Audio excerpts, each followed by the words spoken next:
자, 나날이 대입 정보는 물론 재미도 주고 있는 고등어TV입니다.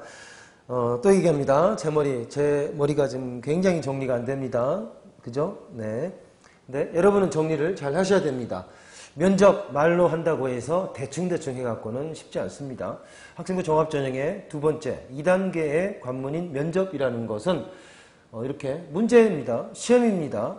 채점이 되고 이것들이 또 채점이 돼서 합격과 불합격을 가르는 가장 중요한 요소로 사용되는 것이 바로 면접이라는 것입니다. 그리고 면접은 다른 대부분의 것들이 시험이지만 지필고사 이렇게 앉아가지고 자기 혼자 열심히 풀고 답 내고 그렇죠?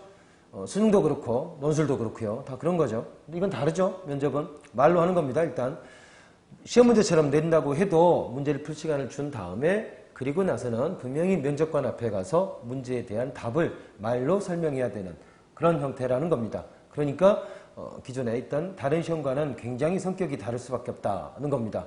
그래서 지식을 측정하는 것은 물론이고 어떻게 보면 그 사람에 대한 것들을 오히려 더 동물적으로 알 수 있는 그런 것들이 면접이라고 할 수 있습니다. 채점 요소를 한번 정리해 봤는데요. 개인의 관점, 현실의 관심도, 그죠? 현실적인 문제, 시사 문제 물어보면 금방 알 수 있는 문제들이고, 그 다음에 협력 정신, 상황 면접이나 이런 것들을 보면은, 질문을 하면 사실은 의외로, 도덕교과서 같은 답을 하는 것이 좋을 것 같다고 생각하지만, 그리고 많이 그렇게 대답하지만, 그렇게 대답을 못하는 학생들이 또, 상당히 있습니다. 학과적 합성, 전공적 합성이죠. 이거 뻔한 얘기고요. 그 다음에 뭡니까? 문제 접근 방식. 말이 어렵습니다. 여기 보면 문제 방식은 어떻게 접근하느냐. 논증 방식, 비판적 사고, 창의적 해결 방안. 제가 정리했지만 좋은 얘기들은 여기 다 들어있죠. 이런 걸 다 어떻게 측정할까요? 마지막에 열정적 표현력까지. 까놓고 얘기해서 잘 측정이 안 됩니다. 내가 하는 말이 이제 만약에 반론하고 싶은 사람도 있을 텐데, 많이 해봤습니다. 제가.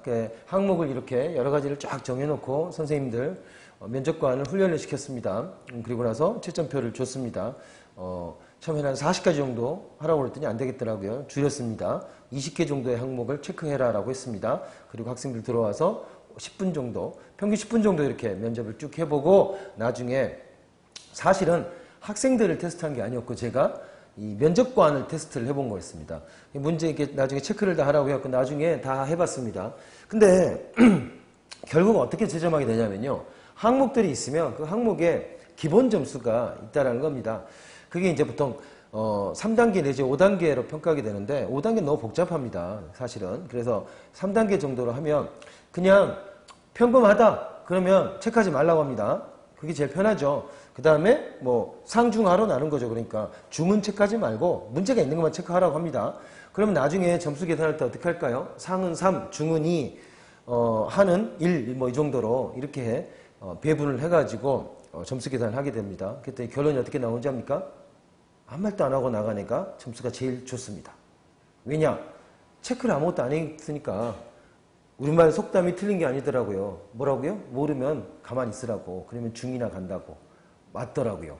실제로 해보니까 튀는 녀석은 상을 받기도 하지만 하를 받기도 하더라라는 겁니다. 이게. 그러다 보니까 오히려 있는 듯 없는 듯 조용히 나간 친구, 그 친구가 평균적으로 더 낫더라라는 겁니다.